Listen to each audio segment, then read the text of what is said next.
Hello students, topic है हमारा number systems और ये है उसका लेक्चर नंबर 4। आज हम यहाँ पर पढ़ने वाले हैं एक्सरसाइज 1.2। तो जिन्होंने भी प्रीवियस लेक्चर नहीं देखे हैं तो उनके लिए बता देती हूँ कि आपको आई बटन में लिंक मिल जाएगी और वीडियो के एंड में पूरी प्लेलिस्ट, वहाँ से जा कर के आप प्रीवियस लेक्चर देख सकते हैं। और अगर अभी तक नहीं भी देखा है तो कोई बात नहीं, पूरा लेक्चर आपको यहाँ पर समझ में आने वाला है। तो चलिए स्टार्ट करते हैं आज के क्वेश्चन नंबर 1 से।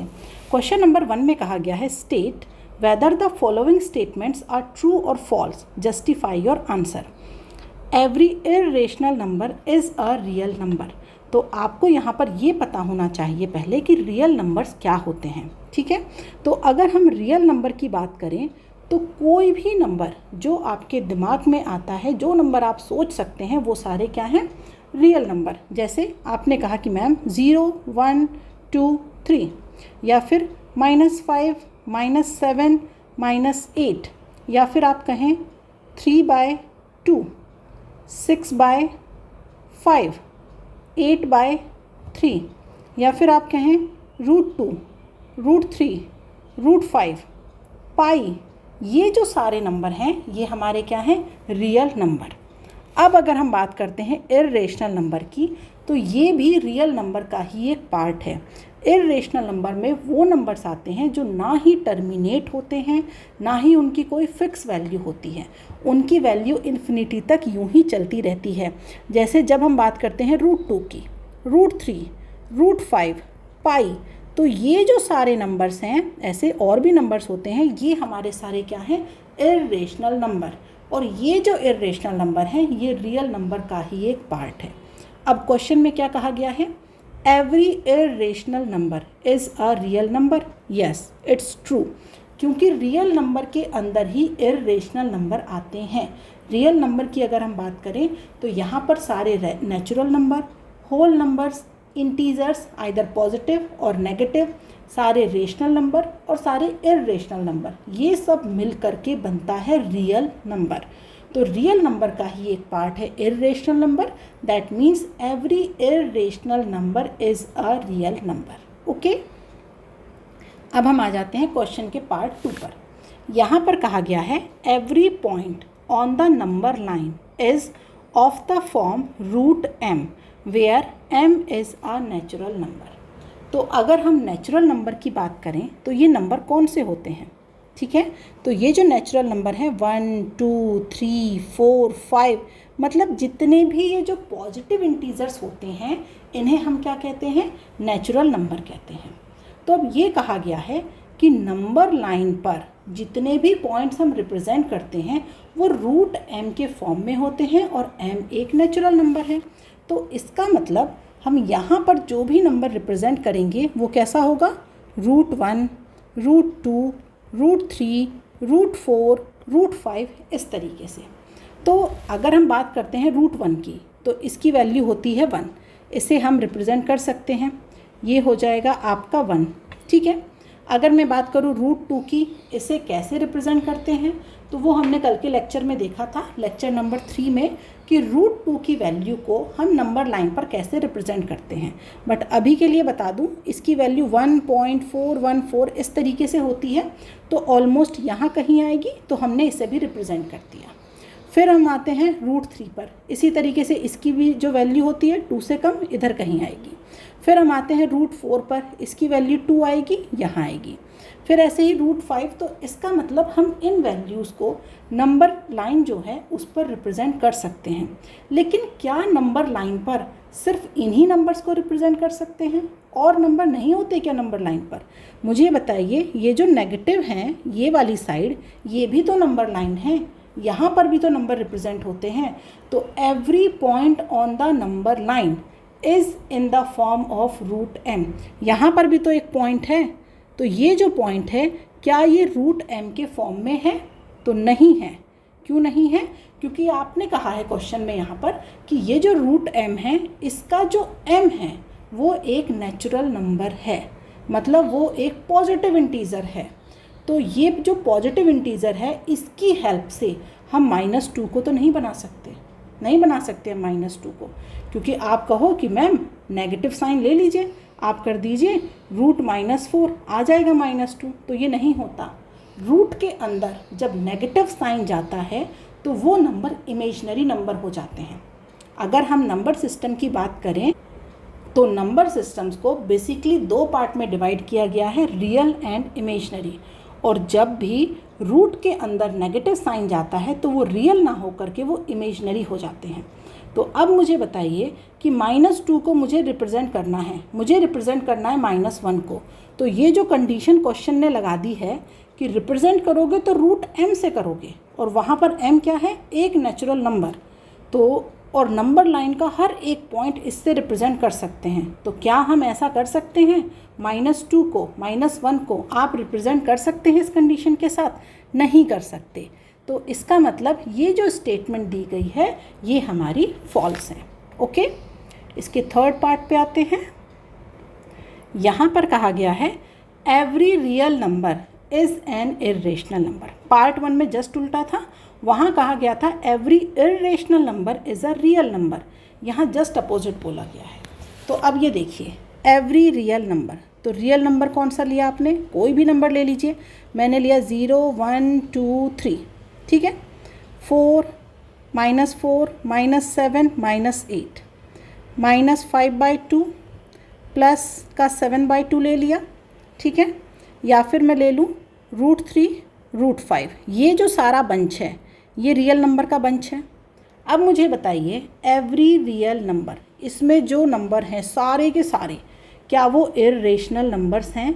नहीं हैं। क्यों नहीं है? अगर इसकी हम बात करें तो यहाँ पर सिर्फ ये जो मैंने बंच लिखा इसमें से √3 और √5 तो है, लेकिन ये जो 1 है 2 है 3 है -5/2 है 7/2 है, ये क्या इर्रेशनल नंबर है? नहीं। तो आप कहेंगे नो, इट्स नॉट ट्रू, ठीक है। क्यों? क्योंकि सारे जो इर्रेशनल नंबर होते हैं वो रियल नंबर होते हैं, लेकिन सारे रियल नंबर इर्रेशनल नंबर नहीं होते। इर्रेशनल नंबर की एक प्रॉपर्टी होती है कि ये नंबर ना ही नॉन रिपीटिंग होते हैं ना ही नॉन टर्मिनेटिंग होते हैं, इनकी ये क्वालिटी होती है। अब जैसे मैंने लिखा 1, अब मुझे बताइए 1 की जो वैल्यू है वो 1 ही है, लेकिन अगर √2 है इसकी वैल्यू 1.414 और उसके बाद चलती रहती है, ना तो कहीं टर्मिनेट होती है वो वैल्यू ना ही कहीं रिपीट होती है, कोई फिक्स वैल्यू नहीं है, इन्फिनिटी तक चलती रहेगी। तो √2 एक इर्रेशनल नंबर है, लेकिन 1 हमारा रेशनल नंबर की कैटेगरी में आता है, क्योंकि आप उसे 1/1 लिख सकते हैं, ठीक है। तो इसका मतलब every real number is not an irrational number. अब आते हैं क्वेश्चन नंबर 2 पे। क्वेश्चन नंबर 2 में लिखा गया है are the square roots of all positive integers irrational, if not given example of the square root of a number that is a rational number. ठीक है, बहुत सारे एग्जाम्पल दे देंगे हम तो, पर चलिए जो सबसे अच्छा और छोटा सा एग्जाम्पल है उसे हम ले लेते हैं। कोई भी एक पॉजिटिव इंटीजर लेना है ना, यहाँ पर सारे पूछे गए हैं, तो चलिए ऐसे ले लेते हैं 1 2 3 4 5, ये ले लिए मैंने। ये हमारे क्या हो गए, पॉजिटिव इंटीजर्स हो गए। 5 पॉजिटिव इंटीजर्स मैंने यहाँ पर ले लिए।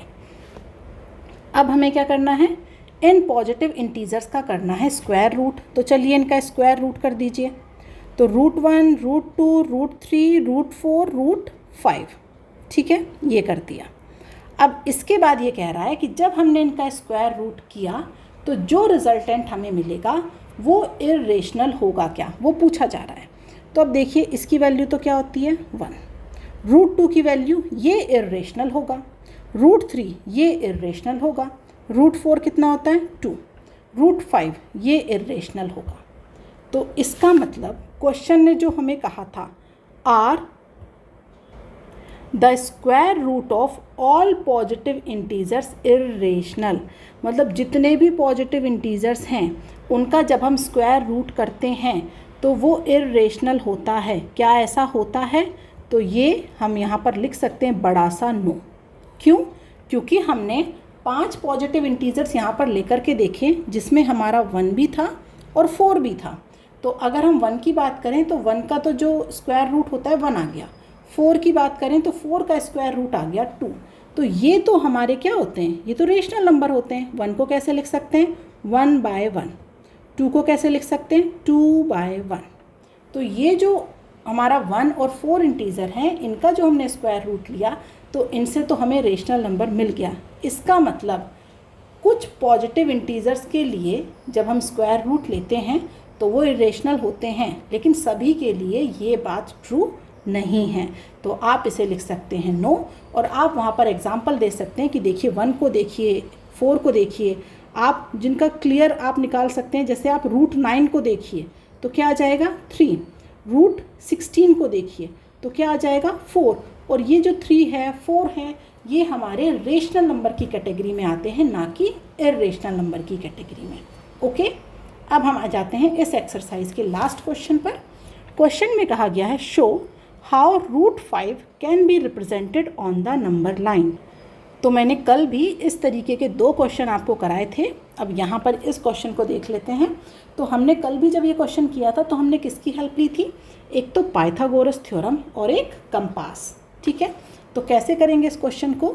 तो देखिए पाइथागोरस थ्योरम से देखिए कि हमें कहीं पर अगर रूट 5 बनाना है तो हमें किसकी रिक्वायरमेंट होगी, आपको वैल्यू चाहिए रूट 5।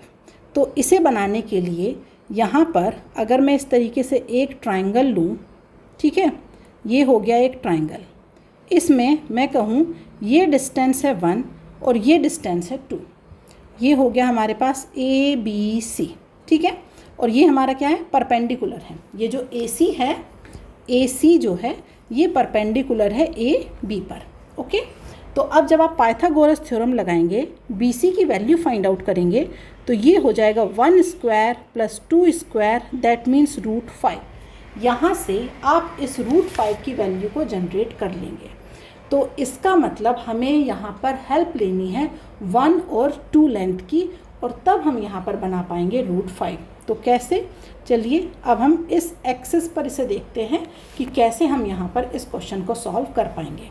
तो अगर मैं कहूँ ये है 1 2, ठीक है, और ये भी वाई एक्सिस पर ये भी हो गया 1 2। ठीक है, तो अब हम क्या करेंगे, यहाँ पर अगर मैं इसे ले लूँ O, ये हो जाए A और ये हो जाए हमारे पास B। ठीक है, तो अब मैं यहाँ पर एक लाइन इस तरीके से ड्रॉ करूँ, OA के पैरेलल एक लाइन ड्रॉ की मैंने, और इस लाइन को मैंने कह दिया OC। ठीक है, यहाँ पर हम लिख सकते हैं OA पैरेलल BC होगा। ठीक है, OA के पैरेलल लाइन है BC। अब ये जो BC है इसकी लेंथ कितनी दिख रही है आपको, लेंथ दिख रही है 2। ओके, और OB इसकी जो लेंथ है, इसकी लेंथ कितनी है 1। तो अब हम यहाँ पर ये जो OC है इसे मिला देते हैं। अब मुझे बताइए पाइथागोरस थ्योरम से इसकी जो लेंथ आएगी रूट 5 आ जाएगी। ठीक है, तो ये है OB, ये है हमारे पास 1, BC ये है हमारे पास 2, तो ये जो OC है ये हमारा आ जाएगा रूट 5। ओके, अब जब ये रूट 5 आ गया तो अब हमें क्या करना है, एक पॉइंट तो यहाँ O पर, अब आप कंपास लेंगे और जो पेंसिल वाला पॉइंट होता है वो रखेंगे आप C पर। ठीक है, तो अब यहाँ से आप क्या करेंगे, एक सर्कल ड्रॉ करेंगे। जैसे मैंने कल भी बताया था कि अगर हम इस तरीके से, ये एक एक्सिस है हमारे पास, अब मैंने कहा कि यहाँ से यहाँ तक ये जो लेंथ है ये है रूट 5। तो अब अगर मैं एक सर्कल ड्रॉ करूँ इस तरीके से, ये सर्कल मैंने ड्रॉ कर दिया, तो ये लेंथ रूट 5 है। तो जहाँ पर भी ये जो है ना ये रेडियस है, कहीं पर भी आप देखेंगे तो ये जो रेडियस होगी ये सेम होगी, सारी लेंथ क्या होगी, रूट 5 होगी। तो यहाँ पर भी सेम एज इट इज़ है। तो अब आप देखिए कि ये जो O है और ये जो C है ये 2 पॉइंट हो गए।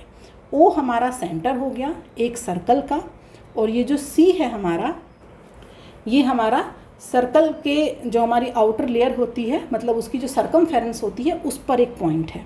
ओके, तो अब हम कंपास को रखेंगे, जो पेंसिल है वो C पर आएगी और जो कंपास की जो निब होती है वो हमारी कहाँ पर आएगी, O पर आएगी। और अब हम करेंगे यहाँ पर सर्कल ड्रॉ। तो जब हम सर्कल को ड्रॉ करेंगे तो वो कुछ इस तरीके से आएगा, ऐसे आप सर्कल को ड्रॉ करेंगे। ये कर दिया मैंने सर्कल ड्रॉ, क्योंकि अगर हम रूट 5 की वैल्यू देखें तो ये होती है ऑलमोस्ट 2.236। आप इसे लिख सकते हैं 2.236, ऑलमोस्ट ये वैल्यू होती है, तो 2 से थोड़ा आगे तक जाएगा। तो जब आप कंपास की हेल्प लेंगे तो बहुत अच्छे से सर्कल आपका ड्रॉ हो जाएगा। ठीक है, तो इस तरीके के क्वेश्चंस को सॉल्व करते हुए बस आपको एक बात याद रखनी है कि आप जब भी इस ट्राइंगल को ड्रॉ करेंगे तो ऐसे लेंगे कि आप ये जो लेंथ लेंगे ना OC, जिसे आप रेडियस मानेंगे, वो हमेशा मतलब उसकी जो एक निब है वो हमेशा सेंटर पे हो। ठीक है, आप ट्राइंगल कैसे भी ले सकते हैं, लेकिन बस ये याद रखना है कि ट्राइंगल बनाते हुए इस बात का ध्यान रखें हमेशा कि ये जो हम हमेशा मतलब ये जो लेंथ लेते हैं जिसकी वैल्यू हमें यहाँ पर रिप्रेजेंट करनी है वो इस तरीके से हो जाए फिर कि वो एक जगह कहीं ना कहीं वो सेंटर पर टच कर रही हो। ठीक है, तो तभी हम यहाँ पर सर्कल को ड्रॉ कर सकते हैं। अब आप अगर इस ट्राइंगल को कुछ इस तरीके से बना देते, ये जैसे हो गई हमारी लाइन। ओके, अब यहाँ पर ले लिया मैंने 1, ये 2, ये 1 और ये 2। ठीक है, तो अब आप इसे ऐसे बना दीजिए, ये हो गया √5।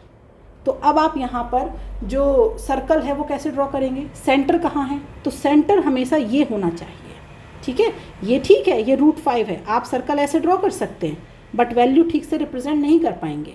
ओके, तो हमेशा ये चीज़ याद रखिएगा कि जब भी आप इस तरीके के क्वेश्चन सॉल्व करें तो हमेशा जो ये लेंथ है उसे इस तरीके से ड्रॉ करेंगे कि उसका जो सेंटर है मतलब एक तरफ वो जो लेंथ है वो हमेशा उसे टच करे, जो सेंटर पॉइंट है उसे टच करनी चाहिए। ओके, तो अब आप लेक्चर नंबर 3 देख सकते हैं। अगर और भी इस तरीके के क्वेश्चन देखने, वहाँ पर कल मैंने आपको √2 और √3 को कैसे रिप्रेजेंट करते हैं लाइन सिस्टम पर, वो हमने वहाँ पर देखा हुआ है।